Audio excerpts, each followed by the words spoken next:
Welcome back mga ka-auto. This is Jep again with Kapwa Moto TV. In this video is pag-uusapan natin itong ceramic spray coating ng Guapo Car Care Solution.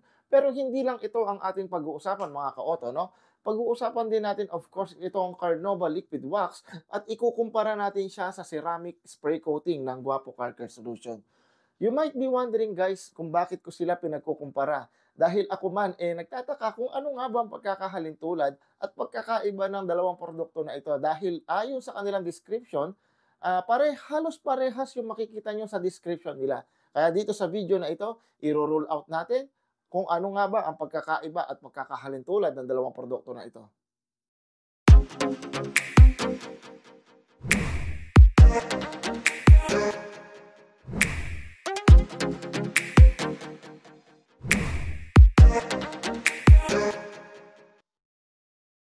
Okay mga ka-auto, pag-usapan na natin ngayon kung ano nga ba ang mga nagustuhan ko dito na pagkakaparehas ng dalawang produkto na ito. Sa Carnauba Liquid Wax is na-impress ako dahil kayang-kaya niyang panumbalikin ang tingkad ng kulay ng sasakyan at kaya niya itong pakinangin na para bang bago pagtapos mo itong gamitin.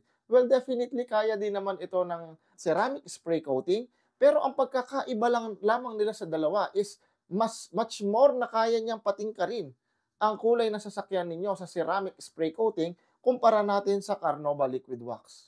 Ang pangalawa natin pag-uusapan ngayon is yung nasa bullet number 3 ng dalawang produkto na ito, na sinasabi na it repels water, dirt, and dust daw siya. So definitely wala na akong marami pang sasabihin sa pagkakahalin tulad ng dalawang ito dahil kayang-kaya naman nitong dalawang ito na ibigay kung ano yung nasa description nila, no? Ang tanging pagkakaiba lamang nitong dalawang produkto na ito is less effort ka when it comes dito sa ceramic spray coating. So kung makikita ninyo or kung napanood niyo yung previous video ko dito sa Carnauba Liquid Wax, ay kinakailangan ko muna siyang pahiran sa foam and then pahiran siya sa microfiber bago ko makuha yung dulas na gusto ko sa body paint ng sasakyan ko. Well, dito sa ceramic spray coating, direktang spray at punas lang dun sa mismong microfiber ko, kayang-kaya niya nang ma-achieve yung dulas na gusto ko dun sa body paint ng sasakyan ko. Pag-usapan naman natin yung scent or amoy ng dalawang produkto na ito. Ang Carnauba Liquid Wax ay may kaaya-ayang amoy kumpara natin dati. Dahil dati is wala namang amoy ang Carnauba Liquid Wax. Pero ngayon is in-improve na ito ng Guapo Car Care Solution at nilagyan na ito nila ng konting scent na medyo mabango na rin para sa akin. Pero di hamak na mas kaaya-aya ang amoy ng ceramic spray coating kumpara natin sa Carnauba Liquid Wax. Siguro ay nagtataka kayo kung ano nga ba ang kahalagahan ng amoy or scent sa mga produkto ng spray or mga liquid spray na katulad nito. So, kung kayo ay katulad ko na ako lang mismo ang nagpapahid sa mga sasakyan, sa sarili kong sasakyan, is nakakatulong yung scent na yon upang maging mas masipag pa ako lalo pagka nagpapahid ako or ginagamit ko ito sa aking sasakyan.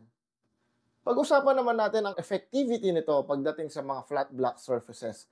Marami sa inyo ang mga nagmumotor na gumagamit siguro ng mga flat black na mga pintura or mga flat surfaces colors. So, yung aking motorsiklo kasi is maraming mga flat black surfaces. At nagustuhan ko tong Carnauba Liquid Wax kasi kayang-kaya niyang panumbalikin yung itim at kayang-kaya niyang pakintabin kahit na ang flat black surfaces ng aking Honda Click. Definitely, nung nagamit ko ang ceramic spray coating, ay mas lalo pang naging itim or mas lalo pang naging matingkad ang kulay pagdating sa mga flat black surfaces. At hindi lamang yon, mas lalo siyang tumatagal yung epekto niya kumpara natin sa Carnauba Liquid Wax. Okay, ang huli natin pag-uusapan mga ka-auto is yun namang pagkakaiba ng presyo ng dalawang ito. Kung sulit nga ba ang presyo nila pagdating sa kanilang mga functionality or performance na pwedeng ibigay sa inyo. Well, definitely, ang Carnauba Liquid Wax ay nagkakahalaga lamang ng 183 pesos. At ang ceramic spray coating naman is nagkakahalaga ng 229 pesos sa mga favorite online shop na gustong-gusto ninyo, no? Well, ang mga presyo na ito ay dumidepende pa rin sa panahon kung ito ba ay naka-sale o hindi or depende sa market value nila sa panahon na bibilihin nyo sila. Worth it nga ba ang 46 pesos higher na ceramic spray coating at Carnauba Liquid Wax? Well, kayo na mismo ang makakapagsabi niyan. Pero kung ako ang tatanungin, I will definitely go for the ceramic spray coating rather than to Carnauba liquid wax. Dahil ang epekto ay mas lalong matagal at mas lalo akong hindi hassle para sa akin ang magpahid ng liquid wax na ito kumpara sa Carnauba liquid wax. Okay mga ka-auto, umaasa ako na nakatulong itong video na ito kung magde-decide kayo na gumamit ng ceramic spray coating or yung Carnauba liquid wax. Ang Guapo Car Care Solution ay walang input sa lahat ng opinion at mga sinabi ko sa video na ito. Ang lahat ng ito ay galing sa perspective ng isang motovlogger slash DIY vlogger. At ang lahat ng mga opinion ko at ang mga sinasabi ko sa video na ito ay lahat iyon ay base sa obserbasyon ko at sa mga test na ginawa ko dito sa mga produkto na ito. Once again, this is Jeff from Kapwa Moto TV. Maraming salamat sa panonood dito sa Auto Media.